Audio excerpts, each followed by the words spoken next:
अस्सलाम वालेकुम। तो आज हम ये सीखेंगे कि परसेंटेज से फ्रैक्शन में कैसे कन्वर्ट करते हैं और फ्रैक्शन या डेसिमल से परसेंटेज में कैसे कन्वर्ट किया जाता है।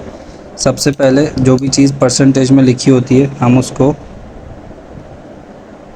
डिवाइडेड बाय 100 करते हैं, तो ये परसेंटेज का साइन ख़त्म हो जाता है। पहला स्टेप जो होता है वो हमारा ये होता है। अब ये देखें, ये जो है इसका लास्ट नंबर ऑड नंबर है और इसका लास्ट नंबर इवन है।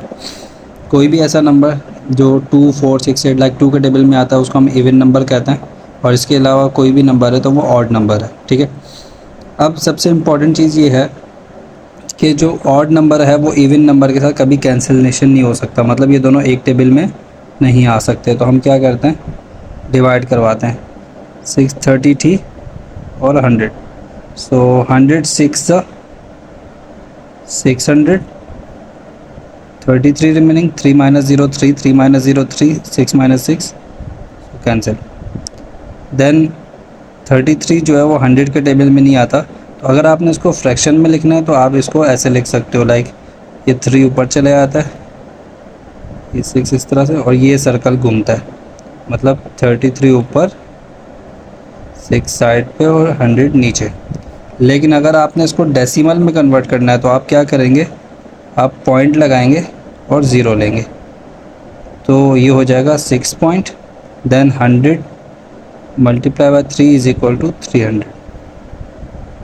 तो 0 माइनस 0 0, 3 माइनस 0 3, 3 माइनस 3 कैंसिल। तो अब 30 बचा, आपने पॉइंट लिया हुआ ऑलरेडी इसलिए आप अगेन 0 लगाएंगे और फिर 3 टाइम मल्टीप्लाई करेंगे 6 को 100 को, तो 100 3 ज़ा 300, 100 कैंसिल।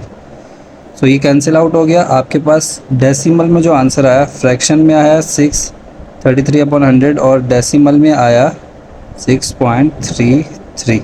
तो ये तरीका होता है। अभी हम दूसरा देखेंगे। सबसे पहले आपने 88/100 इसको कन्वर्ट किया तो इसका ये परसेंटेज का साइन ख़त्म हो गया। अब देखें, ये भी इवन नंबर है, ये भी इवन नंबर है, तो हम इसको सबसे पहले 2 के टेबल से कट करते हैं। जैसे 2 5 ज़ा 10, ये 0 है तो 0 आ जाएगा साथ, 2 4 ज़ा 8, 2 4 ज़ा 8, ये दोनों अभी भी इवन है, इसके आखिर में 0 है और इसके आखिर में 4 है, तो 2 2 ज़ा 4, 1 कैरी, 2 5 ज़ा 10, 2 2 ज़ा 4, 2 2 ज़ा 4, तो यह भी बचा 22/25। अब ये इसका फ्रैक्शन में आंसर आ गया, क्योंकि ये दोनों एक टेबल में नहीं आते। 22 जो है वो 2 के टेबल में आता है, लेकिन 25 जो है वो 2 के टेबल में नहीं आता, 5 के टेबल में आता है।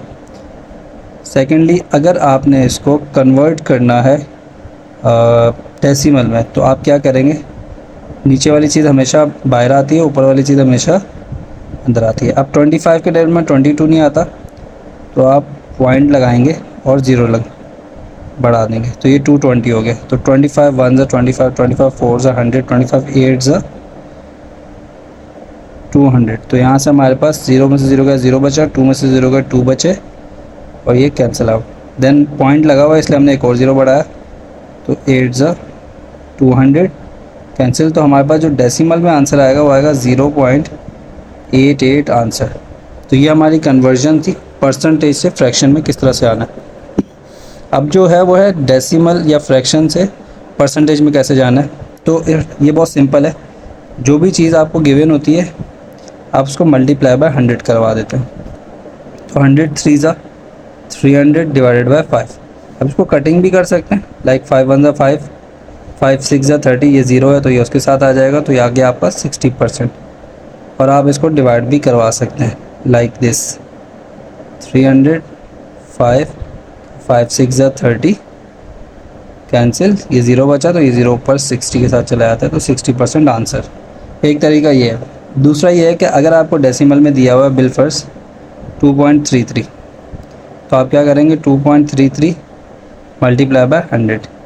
तो जब ये मल्टीप्लाई बाय 100 हुआ, इसके 2 0 है, तो ये जो पॉइंट है ये आगे की तरफ मूव करता है, तो ये आपके पास आ जाएगा 233% आंसर। अब ये 9/10 है, परसेंटेज में कन्वर्ट करना है तो मल्टीप्लाई बाय 100 लगाएंगे। जब हम परसेंटेज में जाते हैं तो मल्टीप्लाई बाय 100 करते हैं, जब हम परसेंटेज से निकल रहे होते हैं, फ्रैक्शन या डेसिमल में कन्वर्ट कर रहे होते हैं, तो हम डिवाइड बाय 100 करते हैं। ये रूल है। अभी देखो एक ज़ीरो से एक ज़ीरो कैंसिल, यहाँ पे 10 बचा, यहाँ पे 9 बचा, तो 10 9 ज़ा 90 आंसर। अब ये कुछ मैंने डेसिमल की टर्म्स लिखी हैं। तो होता क्या है कि दो ज़ीरो हैं तो पॉइंट जो है वो राइट साइड पर मूव करता है। तो ऑलरेडी राइट साइड पे एक नंबर है, तो जब आप परसेंट में लिखेंगे तो एक तो आ जाएगा 9।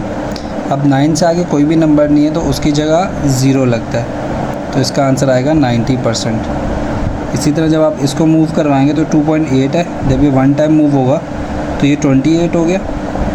अब सेकेंड टाइम कोई आगे नंबर नहीं है तो उसकी जगह पर ज़ीरो लगता है। इसी तरह इसका 0.06 है।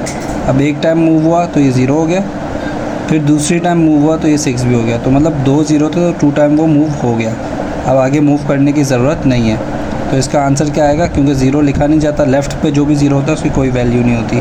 तो ये जो 6 है ये लिखेंगे और ये हमारे पास 6% आंसर आ जाएगा। ये जो है वो डेसिमल से कन्वर्जन है परसेंटेज फॉर्म में।